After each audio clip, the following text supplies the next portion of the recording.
لكم سلطان ونير وإلى خليفة الشيخ محمد بن عبد الكريم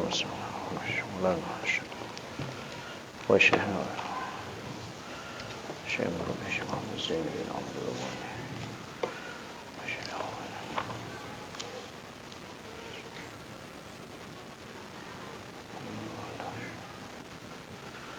ويعين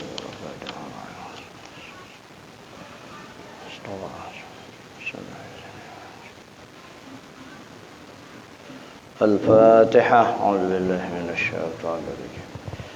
بسم الله الرحمن الرحيم. الحمد لله رب العالمين الرحمن الرحيم إياك نعبد وإياك نستعين اهدنا الصراط المستقيم صراط الذين أنعمت عليهم غير المغضوب عليهم ولا الضالين.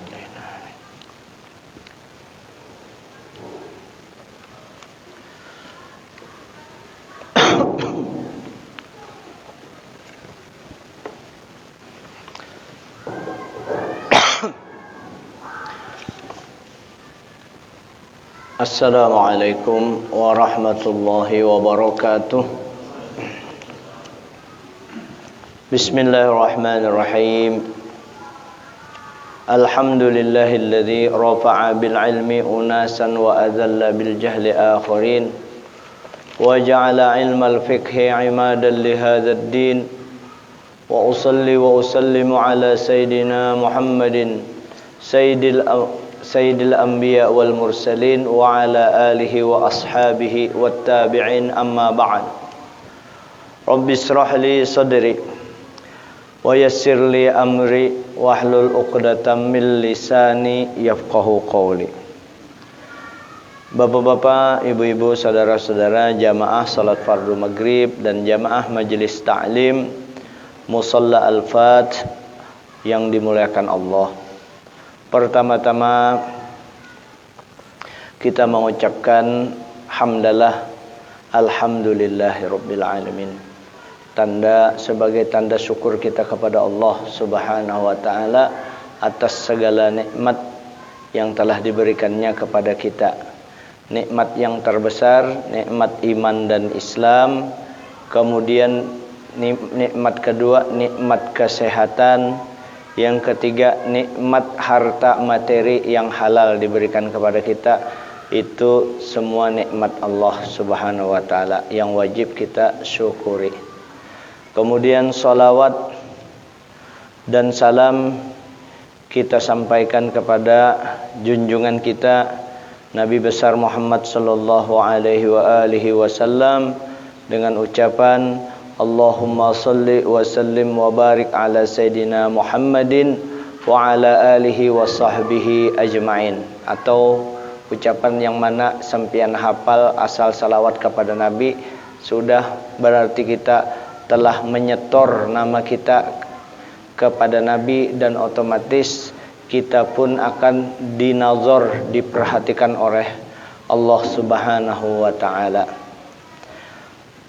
Hadirin, qala al-muallif rahimahullah ta'ala wa nafa'ana bihi wa bi'ulumi fid dharain amin.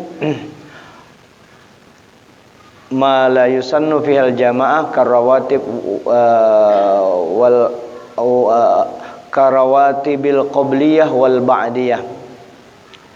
Jadi nafilah, aqsamun nafilah, kita mau ulang kembali pembahagian sembahyang sunnah tiga macam. Ada pertama, ada nafilatun muaqqatatun, ada sembahyang sunnat yang ada waktunya tertentu, seperti tarawih wal witir. Seperti tarawih dan witir itu tertentu waktunya. Tertentu tarawih tertentu di Ramadan, witir tertentu di malam aja witir. Kemudian nafilatun zatu sabab. Ada lagi yang kedua, salat sunnat yang mempunyai sebab. Salat sunnat mempunyai sebab. Salat sunnat tiga macam. Ada yang berwaktu seperti tarawih dan witir. Yang kedua yang mempunyai sebab. Yang ketiga nafilatun mutlak, sembahyang sunat mutlak. Wahiyal lati la takhtassu biwaqtin wala sabab, yang kada bergantung, kada ditentukan, kada tertentu dengan waktu dan sebab. Kapan aja bisa dilakukan. Maksud kapan saja tentu ada nanti kecuali-kecualinya dari kapan itu. Artinya bisa malam, bisa siang. Bisa di mana aja. Cuma kan nanti ada lagi yang diharamkan sholat sunnah sesudah asar atau sesudah subuh. Itu pun sholat sunnahnya dibagi lagi yang mana yang diharamkan itu. Jadi 3 macam, yang ada waktunya, yang ada sebabnya, tidak tergantung waktu dan sebab. Nah, adapun yang ada sebabnya ini, yang memiliki sebab, itu ada 3 macam. Sebab muqaddim, sebabnya berdahulu. Nah, kalau sebab berdahulu ini boleh. Jadi sholat sunat yang dilakukan karena ada sebabnya. Sholat sunat yang kita lakukan karena ada sebabnya. Sebabnya berdahulu baru kita sholat sunnah. Sebabnya berdahulu baru kita sholat sunnah. Contohnya kasunnatit tawaf, seperti sunat tawaf. Jadi sunat tawaf itu bertawaf dulu, tawaf selesai 7 kali keliling tawaf, baru sholat sunat tawaf di depan makom Ibrahim. Tidak di situ, bisa penting di mana aja, cuma diutamakan, disunnahkan di depan makom Ibrahim, karena bakajal orang di situ, mungkin ada kesulitan. Kalau usah dipaksakan, cari tempat yang longgar, ibadah yang lain. Nah, itu tawaf dulu baru sembahyang sunat. Jadi kalau orang misalnya masuk ke Masjidil Haram habis asar, kan kada boleh sembahyang sunat biasa, tapi nya tawaf, sebabnya berdahulu, maka boleh sholat sunat tawaf habis asar. Kenapa? Sebabnya berdahulu. Yang kedua, wa tahiyatul masjid, seperti sholat tahiyatul masjid. Arti tahiyah itu menghormati masjid. Lalu kita masuk habis asar ini, kita masuk ke masjid habis asar. Nah, duluan sembahyangnya kan, duluan sebabnya, duluan masuknya kan? Karena kita masuk ke masjid, karena kita menginjakkan kaki ke dalam masjid, maka sembahyang kita sunat sembahyang tahiyatul masjid karena berdahulu masuk. Nah, yang sebabnya berdahulu yang seperti ini boleh dilaksanakan sekalipun habis asar. Boleh tuh. Karena habis asar dilarang tuh sembahyang. Ini karena apa? Karena sebabnya berdahulu. Yang ketiga, contohnya sebabnya yang berdahulu, wa sunnatil wudu. Sunnatil wudu, sunat wudu. Tuntung asar, bewirid apa segala, sembahyang asar sudah tuntung, selesai sholat asar, lalu orang ini bersalaman, Allahumma sholli ala Muhammad. Karena pandemi, istirahat dulu bersalaman kan. Ayo sudah selesai sembahyang asar, takantut sidin, batal wudunya, buang angin, batal wudu. Nah, karena batal wudu, ini amalan beliau. Beliau setiap batal wudu, berwudu, dan setiap berwudu itu sidin sholat. Nah, boleh enggak sholat sesudah sholat asar itu dilakukan sholat sunat wudu? Boleh. Kenapa boleh? Karena sebabnya berdahulu. Yang menyebabkan dia berwudu, yang menyebabkan dia sholat itu karena ada wudunya berdahulu sebelum sholat, maka namanya ini sholat sunat wudu, maka boleh dilaksanakan sesudah asar. Jadi sholat sunat tawaf, sholat sunat tahiyatul masjid, sholat sunat wudu yang sebabnya berdahulu boleh dilaksanakan habis sholat asar. Dengan kata lain, sembahyang sunat tidak semuanya dilarang sesudah asar, boleh dilaksanakan untuk sholat sunat yang sebabnya dilakukan berdahulu daripada solatnya. Sebelum solat orang tawaf berdahulu. Sebelum solat orang masuk masjid berdahulu, ngarannya tahiyatul masjid.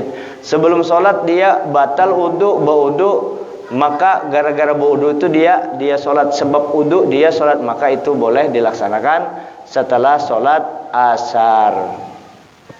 Itu satu. Yang kedua, yang solat sunat ada sebabnya. Sababun muqarinun, sebabnya beriringan antara sebab dan solatnya bersamaan, seperti kal kusufaini, seperti sembahyang gerhana matahari dan gerhana bulan. Durasi waktunya kan gerhana bulan sekitar sejam.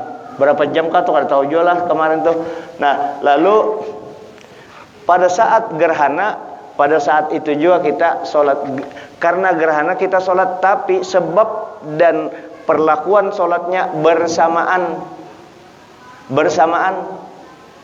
Nah, ini sebabnya bersamaan. Yang kedua. Yang ketiga, sababun mutaakhirun, sebab yang belakangan. Sebabnya belakangan. Solat dulu sebabnya baru. Kasunnatil istikharah, seperti solat sunat istikharah. Nah, solat sunat istikharah ini sebabnya belakangan. Aku esok hendak memilih masuk jurusan IPA kah, jurusan IPS kah? Bingung aku, kada tahu. Lalu minta, ini memang ragu-ragu, 50-50. Memilihnya kan belum lagi. Sembahyangnya berdahulu, maka sembahyang ini kada boleh habis asar. Kenapa? Sebabnya belakangan, sembahyangnya berdahulu, kada boleh yang sebabnya belakangan. Seperti itu. Kemudian pembagian aqsamun nawafil min nahiyatil jamaah kismani. Pembagian solat-solat sunat dari segi jamaah, dari segi berjamaahnya. Solat sunat dipandang dari segi berjamaahnya. Qismani, terbagi dua. Yang satu, ma yusannu fihal jamaah. Ada solat sunat yang disunatkan di dalamnya berjamaah. Kal-idaini wal kusufaini, seperti sembahyang dua hari raya Idul Adha dan Idul Fitri. Itu sunat berjamaah. Berarti boleh sembahyang sorongan, seperti itu. Tapi lebih banyak pahalanya berjamaah. Dengan kata lain disarankan berjamaah. Yang kedua, wal kusufain, sembahyang sunat gerhana matahari dan gerhana bulan. Ini sunat berjamaah, tapi boleh sembahyangnya sorangan, cuma kurang pahalanya. Lebih dianjurkan berjamaah sembahyang dua gerhana matahari dan gerhana bulan. Wa huwa afdalu mimma la yusannu fihal jamaah. Nah, ininya. Dan ini berjamaah ini, solat sunat ini afdal daripada yang tidak disunatkan pada berjamaah. Jadi solat sunat berjamaah ini lebih afdal, lebih banyak pahalanya daripada sembahyang sunat yang tidak disarankan untuk berjamaah. Kaidah an-nawafilul lati tushra'u fihal jamaah afdalu minan nawafil lati la tushra'u fihal jamaah illa rawatiha fa inna afdalu minat tarawih. Ada kaidah, solat-solat sunat yang disyariatkan di dalamnya berjamaah, solat-solat sunat yang disyariatkan berjamaah itu lebih afdal. Arti lebih afdal itu lebih utama. Lebih afdal itu artinya lebih banyak pahalanya daripada sembahyang sunat yang tidak disarankan berjamaah. Artinya bagus sorongan.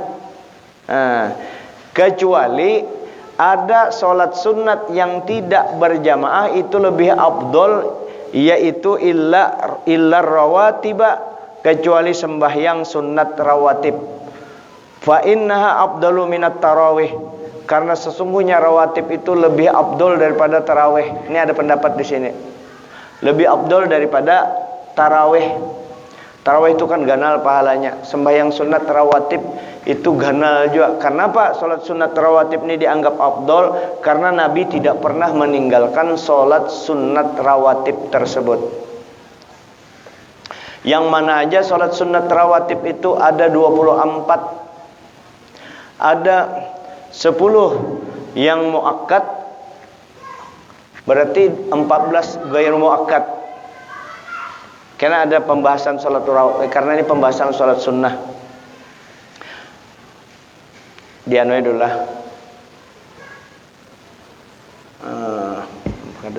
Kada ada pulpen, Bang. Sebelum subuh yang muakkad dulu, yang muakkad. Sebelum subuh 2 yang Nabi kada pernah meninggalkan. Sebelum zuhur 2. Sesudah zuhur 2 6. Asar kada masuk. Lah ini yang muakkad dulu. Sesudah maghrib 2. Sesudah isya 2. 10 kalau semuaan. 10. Nah, ada yang gairu muakkad. Gairu muakkad itu sebelum zuhur 2. Artinya yang 2 yang muakkad tadi ditambah 2 4. Jadi kalau orang sembahyang 4 itu boleh 2-2 atau 4 rakaat sekaligus tanpa tasyahud akhir. Sebelum zuhur 2. sebelum zuhur 2, sesudah zuhur 2 ditambah tuh. Berarti kalau orang menggawi habis zuhur itu 4 rakaat, entah dia 2 kali salam atau 4 sekaligus, maka yang 2-nya itu muakkad, yang 2 yang lain itu ghairu muakkad. Artinya ghairu muakkad itu tidak disarankan betul. Artinya tetap aja disuruh, tetap aja sunat, cuma tidak dikuatkan. Nah, sebelum asar 4, berapa sudah? 8 lah. Ya kalau sebelum asar 4, sebelum maghrib 2, berapa sudah? 10. Sebelum isya 2, berarti 12 kali 24, 22 sekalinya. 22. Itu yang ghairu muakkad. Banyak yang ghairu muakkadnya. Nah, kadang-kadang ghairu muakkad yang 5 nih barang rawatib, dan itu tidak pernah ditinggalkan Nabi. Bahkan Nabi pernah melakukan solat itu, solat ba'diyah zuhur. Sesudah solat zuhur beliau tidak sempat melakukan solat sunat zuhur. Solat sunat itu pernah kejadian hanya untuk tasyri', hanya untuk menjadikan hukum. Lalu satu saat Nabi ada kedatangan tamu. Sidin hendak sembahyang ba'diyah zuhur. Lalu kebablasan. Bukan Nabi lengah kada. Ini karena melayani tamu. Sampai masuk asar, kada sempat Sidin melaksanakan ba'diyah zuhur. Solat asarlah beliau bersama sahabat. Selesai salam, Sidin sembahyang 2 rakaat solat sunat ba'diyah zuhur habis asar. Artinya diqodho itu. Jadi solat sunat yang jadi amalan kita, lalu kada tegawi, boleh diqodho. Dan yang pertama. Yang kedua, mengqodho solat itu di mana aja waktunya. Misalnya pian biasa, misal solat isya kada pernah kada. Tapi satu saat karena kebiasaan kita kan solat di maghrib, solat isya di masjid atau di musola. Sekali itu pas kesaruan bersalamatan sudah rupanya bersalaman tuh habis maghrib makanan sampai isya melenceng waktunya. Boleh karena kita kan belum sembahyang isya nih. Aku karena sembahyang isya ke rumah. Boleh kayak ke rumah berokok kah atau santai kah, sudah nih ingatan rasanya dari kebiasaan kan, rutinitas sudah sembahyang isya itu, lalu isuk seharian kada ingat isuknya sampai seminggu, astagfirullah, anyar ingat ini besaruan lagi rupanya, hari besaruan. Ini orang kada bisa lagi nih aku di rumah. Anyar ingat seminggu lalu aku kada sembahyang juga isya, kada ingat di rumah. Nah lalu inya mengkodok, misalnya anyar ingat seminggu kemudian, apakah dia ingat di waktu asar, habis asar, atau waktu zuhur, atau waktu maghrib, maka dia sholat sholat kodok isyanya. Boleh di mana aja waktunya. Sholat sunat aja habis asar Nabi melakukan, boleh. Nah, dan ini mengkodok sholat itu sudah jadi kesepakatan mazhab 4 pun mengakui adanya, bahwa adanya kewajiban mengulang kembali, mengkodok. Bukan mengulang kembali. Kalau mengulang kembali itu i'adah, sholatnya sudah dilaksanakan, lalu sholat lagi kita. Ada ini memang belum dilaksanakan, namanya mengkodok sholat. Cara sholatnya sama seperti sholat biasa, cuma kodok adaannya diganti dengan kodokan. Adaan itu bayar kontan, kalau kodokan bayar di luar waktunya. Kodokan dengan adaan itu pun tidak menentukan sah atau tidaknya sholat. Misalnya orang mengkodok sholat, lalu dia Allah usalli fardal Isya arba rakaat mustaqbil qiblati, adaan, padahal dia ini mengkodok, dia sebut adaan, lalu Allahu Akbar, lanjutkan aja, kan usah diulangi takbirnya itu. Sebab adaan atau kodokan tidak menentukan sah atau tidaknya sholat tersebut. Jadi sembahyang aja, atau sembahyang usolli fardhul isya'i arba rakaatin lillahi ta'ala Allahu Akbar, sudah aku sembahyang isya 4 rakaat karena Allah Ta'ala. Manajer lafaz kodoannya, kada wajib menyebut kodoannya. Artinya hanya penamaan ikam kodoan itu karena ikam sholat di luar waktunya. Artinya itu dibayar di luar waktu, namanya mengkodok.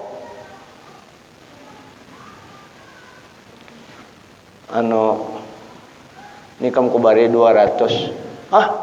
Banyaknya 200 ya. Biasa 100 membari. Ini kemarin aku kada membari ikam, ini mengkodok yang 100-nya nih. Yang minggu kemarin kada membari ikam. Nah, itu mengkodok katanya. Yang sebijinya adaan, yang satunya kodokan. Ya kalah. Nah,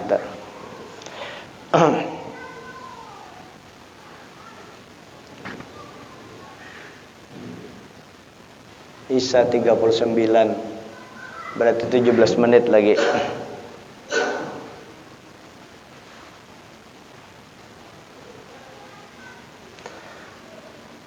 Jadi pembagian sholat sunat dari segi jam berjamaah, ada yang disunatkan berjamaah. Yang kedua, ma la yusannu fihal jamaah, ada yang tidak disunatkan berjamaah.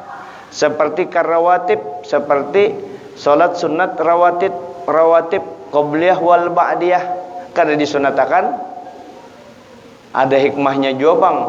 Mun sholat sunat rawatib itu ba'diyah zuhur berjamaah pulang, orang hendak begawi apa segala, ya kalau berhadangan lagi. Jadi mungkin itu diantaranya.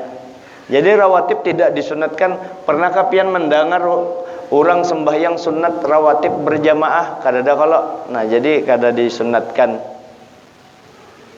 Itu. Saya ulang, pembagian sholat sunat tiga macam. Ada yang berwaktu seperti tarawih, seperti duha, seperti witir. Nah, ada yang tidak terkait,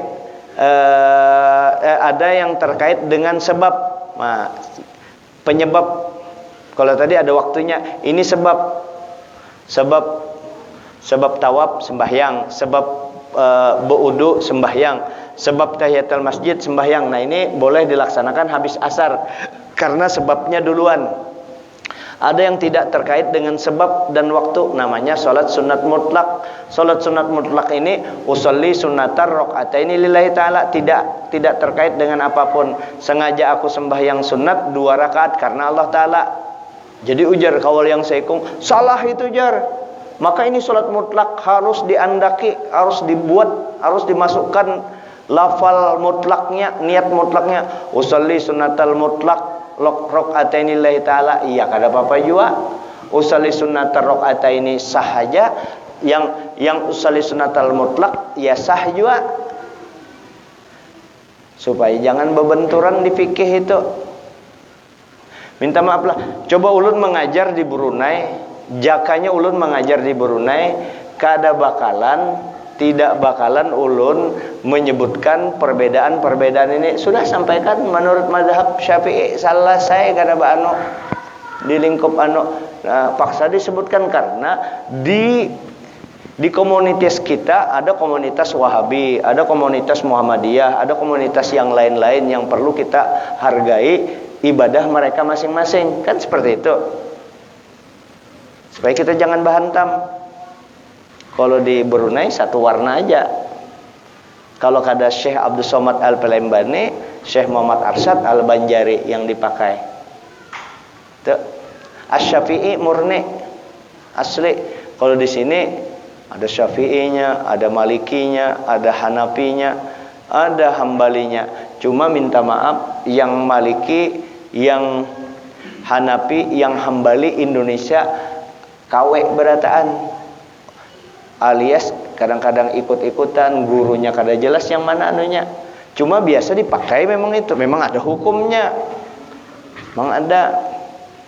Nah, yang ditakutkan itu mereka justru nanti berseberangan dengan para ulama yang bumi Indonesia ini adalah buminya Asy-Syafi'i, Wali Songo Asy-Syafi'i, ya, Datuk Kalampayan Asy-Syafi'i, Guru Sekumpuh Asy-Syafi'i, para guru kita Asy-Syafi'i. Namun mereka ini, para ulama pentolan ini, ulama soleh ini, ulama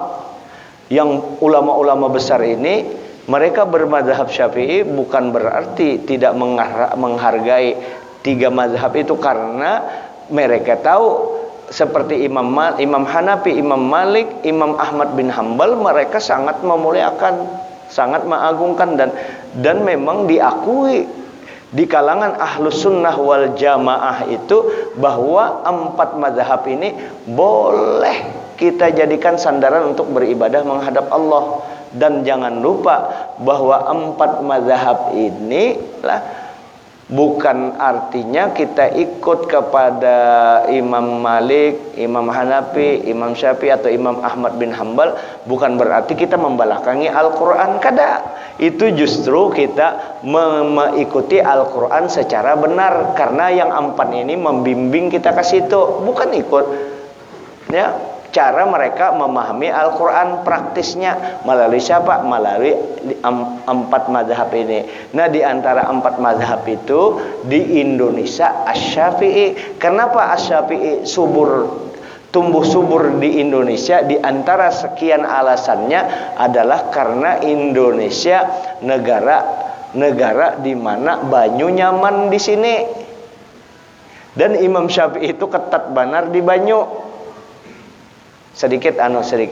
Kalau banyu itu di ember ada tahi cacak, najis kada? Najis karena banyu ember sedikit.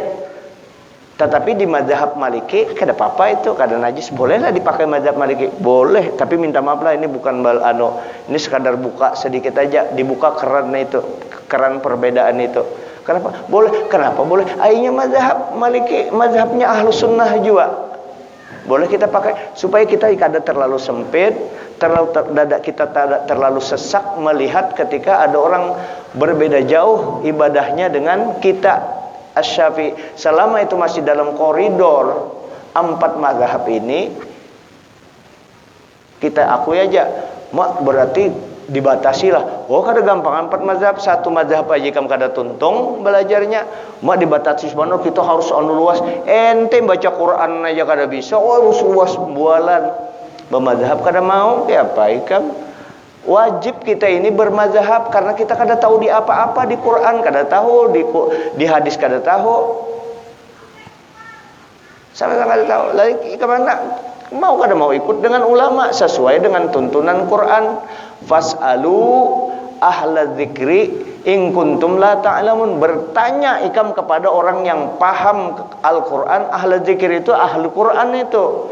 Bukan ahlul Quran hafal Quran, bukan yang itu. Paham mengistimbat hukum Quran, menggali hukum Quran, metodologi pengistimbatan hukum, menggali hukum Quran sehingga hukum yang ada di Quran itu bisa dipahami, tinggal praktis saja. Quran ini kan bahan bakunya, hadis bahan baku, praktisnya kita kada tahu, membaca kada tahu, menterjemahkan kada tahu, memahami kada tahu. Maka perlu kita bantuan para ulama yang piawan, yang sangat ahli. Naik pesawat aja kita kada bisa nyupir pesawat, kemana kita minta tolong? Di belakang pilot. Apalagi Quran dan hadis. Kita kada tahu di mana. Di belakangnya Imam Syafi'i kita ikut. Nah, Imam Syafi'i. Siapa Imam Syafi'i? Orang soleh, selesai. Dan kada bakalan membunguli kita. Dan hasil karyanya itu kada mungkin dan tidak ada keperluan. Mungkin pian kalau ulun manukan karya ilmiah setebal ini, misalnya hasil karya ilmiah ulun, keotentikannya asli tapi isinya kurang berbobot. Kenapa? Pertama keahlian, kedua kebersihan hati, kecerdasan jauh dibanding dengan Imam Syafi'i. Ini betul-betul bukan pura-pura tawadu. Kan tawadu kita memang jauh, memang kada ada apa-apanya dengan Imam Syafi'i. Kita ini bujur-bujur bulu batis sidin kita ya kada ada apa-apanya. Jauh Imam Syafi'i. Begitu membaca langsung hafal, mendengar langsung hafal. Imam Syafi'i. Sebelum belajar dengan Imam Malik, kitab Muwatta, kayak ini nah tebalnya kitab Muwatta itu, hadis, spesial hadis, disusun oleh Imam Malik. Imam Malik menyusun. Imam Malik tuh, jadi Imam Bukhari belum ada, Imam Syafi'i, Imam Ahmad, Imam Malik itu perawi hadis itu. Perawi hadis. Nah, Imam Malik gurunya Imam Syafi'i, sidin ada menyusun, bukan mengarang, menyusun hadis Nabi, mengumpulkan hadis Nabi dalam satu kitab namanya Muwatta. Imam Malik di Madinah, Muwatta, jadilah hadis itu sampai kitab itu ke tangan Imam Syafi'i. Kitab Muwatta itu sampai ke tangan Imam Syafi'i. Ketika Imam Syafi'i hendak belajar ke Madinah, bertakun orang, ikam bisakah sudah membaca Muwatta, hendak belajar masuk ke dalam, harus tahu Muwatta. Imam Syafi'i hafal dahulu. Sidin hafal, seinian hafal Imam Muwatta. Bukan itu aja, Imam Syafi'i pernah minjam beberapa kitab. Beberapa kitab karena ada keperluan beliau belajar, minjam beberapa kitab. Kitabnya banyak kitab yang dipelajari itu, berapa hitungannya ke waktu itu ulun waktu membaca itu ulun bayangkan kira-kira seini tingginya kitabnya dalam waktu seminggu dibatasi,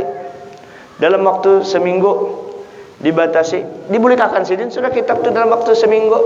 Ampun orang bolehkan. Bertanya orang itu, kayak apa sudah habiskah kamu baca? Ujar Imam Syafi'i, sudah habis ulun hafal. Imam Syafi'i, mau bisanya kayak itu, terserah ya, Allah Ta'ala memberi kekuatan. Buktinya Imam Habib Abdullah Al-Haddad itu umur 4 tahun. 4 tahun tuh kayak apa? Kanakan 4 tahun itu ya. Nang kayak Ahmad tuh ada anak ulun Ahmad 4 tahun. Ahmad kayak ini 4 tahun. Ahmad tuh kalau ulun jadi imamnya kan buka-buka ke muka di situ, kadang-kadang naik di atas mimbar. Jangankan Quran, anunya aja kekanakan bandar lagi. Tapi Imam Habib Abdullah Al-Haddad dalam keadaan buta loh, 4 tahun itu dalam keadaan buta, beliau hafal Quran 4 tahun. Jangan bepadah kada mungkin. Mungkin aja, Allah Ta'ala maha kuasa. 4 tahun. Bahkan ada yang di mana itu, yang di, bukan berita biasa, itu memang kejadian kan di Afrika, di mana itu, yang umur berapa, setahun setengah kah 2 tahun, yang hafal Quran kakanak tuh. Kan kekuasaan Allah Ta'ala.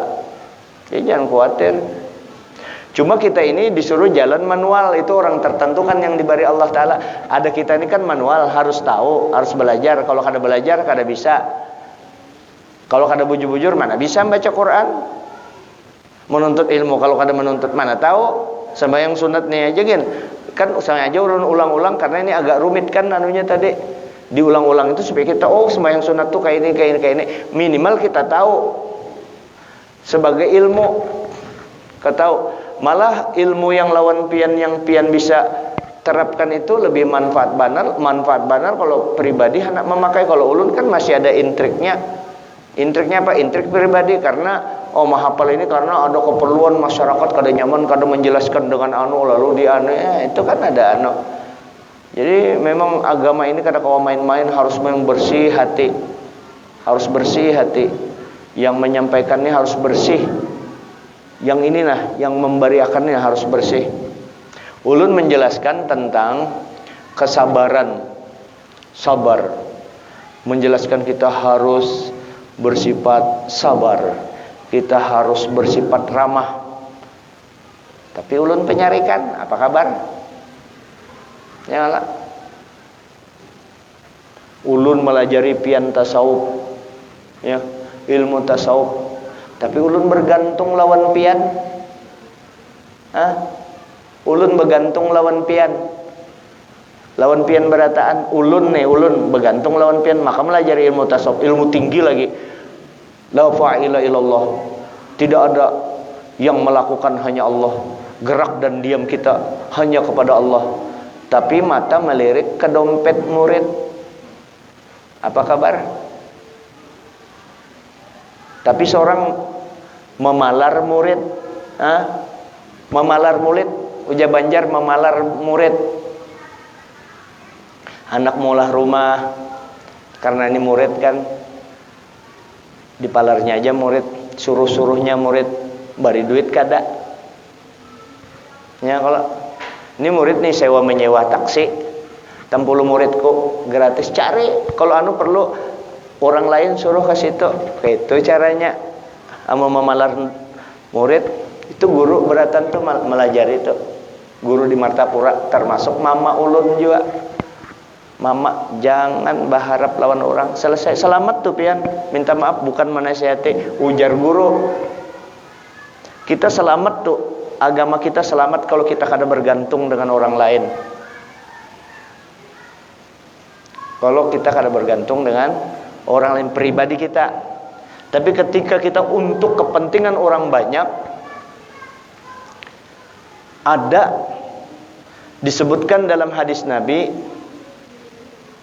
lari ke situ sudah inilah, buka ke salat sunat kada lari ke situ sedikit. Ketika kita, ya, seorang ulama, al-ulama warasatul anbiya ma lam yukhalitis sultan. Ulama itu pewaris para nabi selama dia tidak bercampur baur dengan pejabat.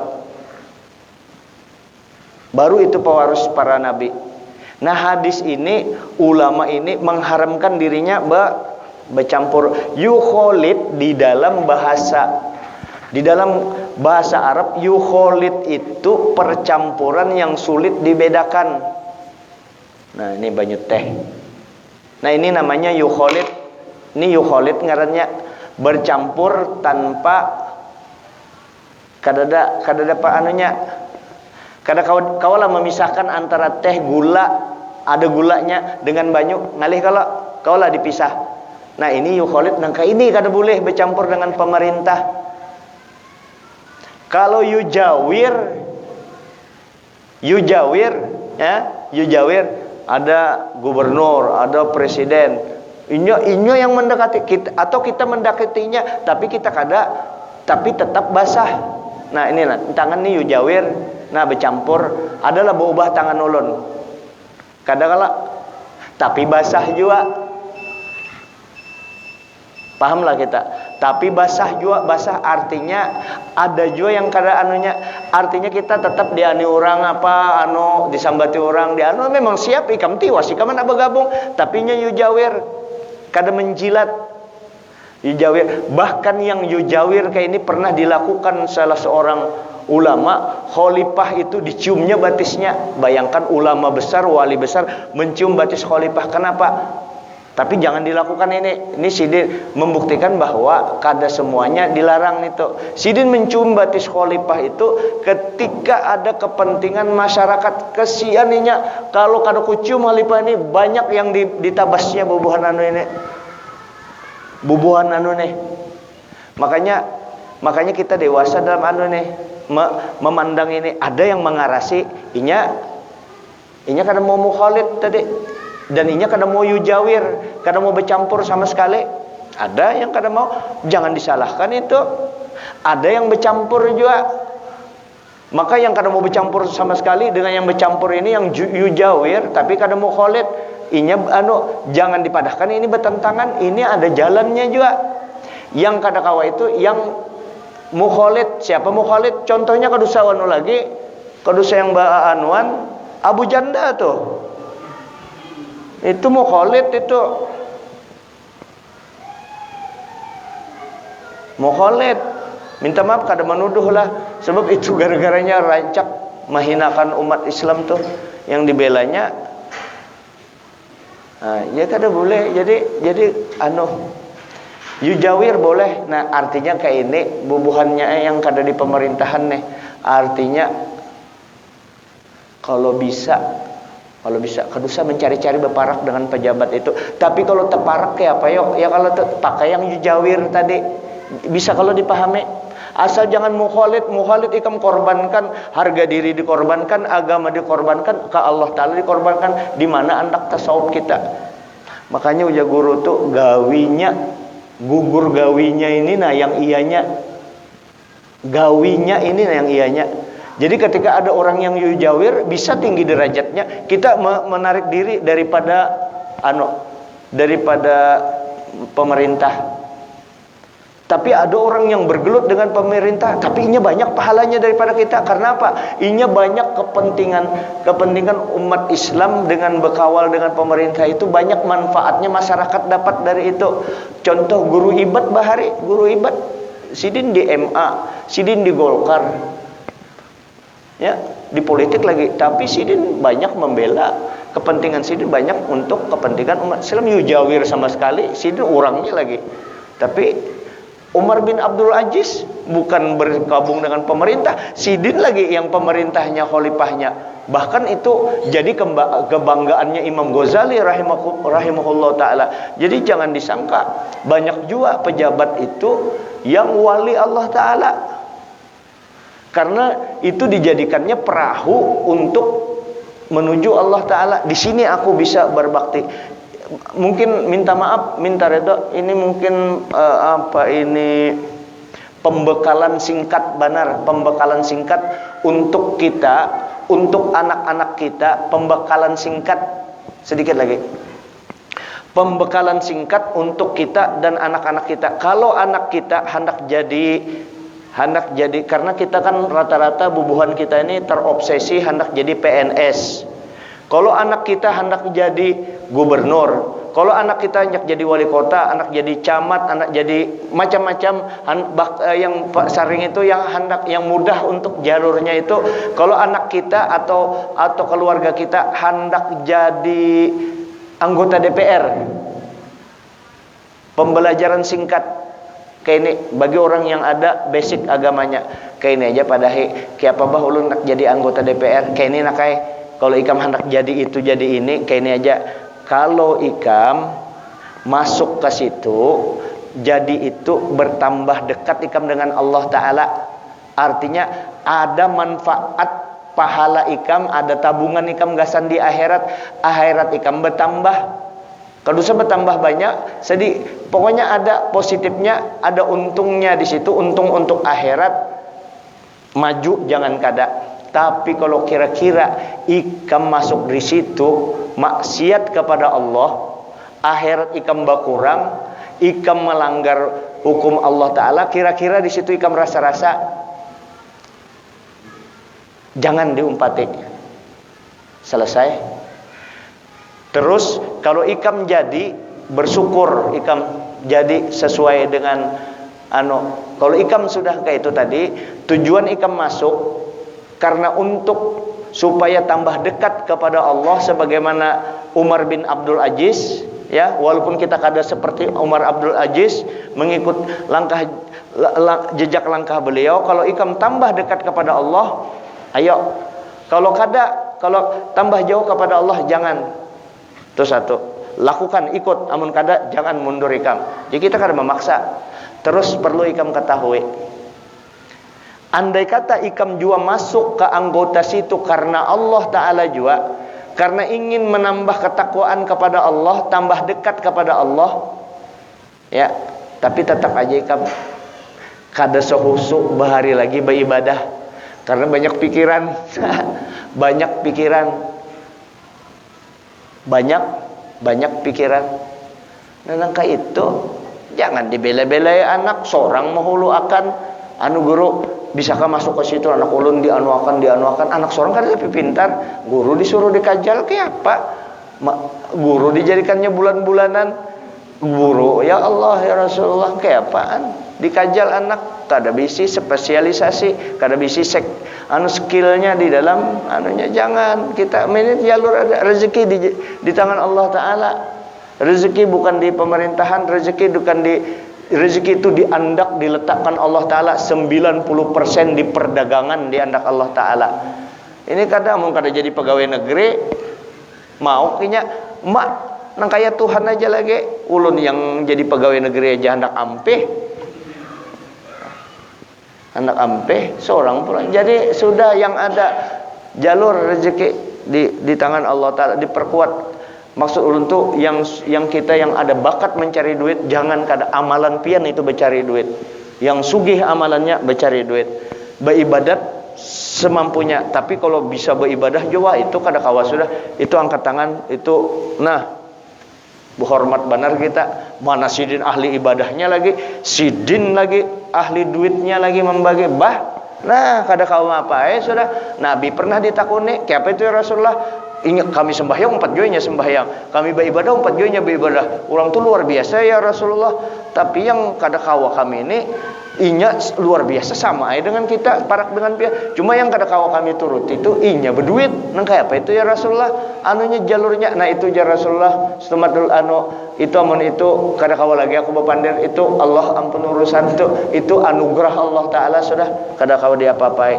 Nah maka kita bagus jadi orang sugih diantaranya supaya baik ya. Kalau ada orang di sini sugih duitnya 500 miliar kan nyaman, setiap pengajian seminggu sekali 1 juta ya. Kalau tuh duit 0,5 triliun banyak benar lagi. Itu yang di rumah aja, belum lagi yang di bank itu berapa triliun duit sidin. Yang gurunya sekali pengajian 10 juta 20 juta nyaman, 2 kali pengajian aja gurunya kawin muha kehendak. Hidup itu nang kaya hendak enaknya aja. Jadi hidup itu memang harus berjuang, menuntut ilmu berjuang, mencari duit berjuang, apapun berjuang. Jangan hendak nyamannya aja, ujar. Jangan hendak jadi kepala aja, kepala butuh, hendak nyamannya aja. Jadi kita harus berjuang, jadilah kepala lintuhut uyuh. Hadanallahu yakum ajma'in, minta ampun maaf. Assalamualaikum warahmatullahi wabarakatuh.